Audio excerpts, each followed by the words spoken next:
রংপুরের রাজপথে রক্ত দিয়েছে সেই দলটি হচ্ছে বাংলাদেশ জাতীয়তাবাদী যুব দল।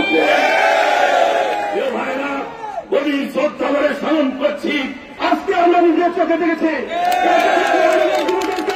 বাংলা বিশ্ববিদ্যালয় অভিনন্দন জানিয়ে আমি আমার সংক্ষিপ্ত বক্তব্য এখানে সেটা করছি। আগামী দিনে দেশ নায়ক তারেক রহমানের একটি দফাকে সামনে রেখে এই আমার প্রতিজ্ঞা, এটাই হোক আমাদের আজকের প্রতিষ্ঠাবাসীকে সফলতা।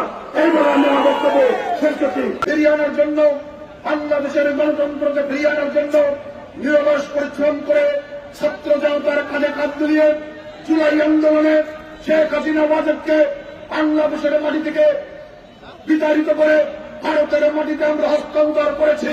কিন্তু প্রিয় নেতৃবৃন্দ, প্রিয় রংপুরবাসী, আজকে যদি আমরা এখানেই ক্ষান্ত হয়ে যাই, আজকে যদি আমরা এখানেই থেমে যাই, বাংলাদেশের কিন্তু সুফল আগামী যার আসবে না। বাংলাদেশের সুফল, বাংলাদেশের স্বাধীনতা সার্বভৌমত্ব রক্ষা করার জন্য উন্নত বাংলাদেশ, যে বাংলাদেশের মানুষ সারা বিশ্বের মাথা উঁচু করে বার হবে, সেই বাংলাদেশকে দেখার জন্য আমাদেরকে আরো কাজ করে যেতে হবে।